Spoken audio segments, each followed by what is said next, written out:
Most egyre a baktériumokról tudunk a legtöbbet, és ez most már nagyon reprodukált. A bélben található baktériumflóráról? Nem is csak a bélben, tehát a velünk élő.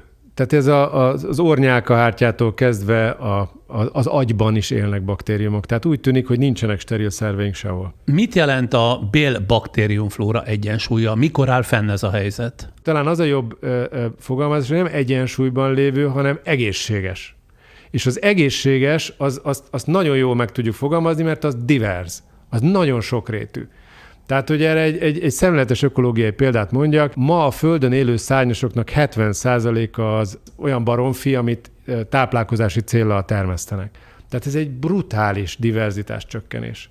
Tehát ugyanez a diverzitás csökkenés, amit előidézünk ezzel a mesterséges nagyüzemi táplálkozási stratégiával, nagyon sok antibiotikummal és egyéb más, és nagyon mesterséges környezetben nevel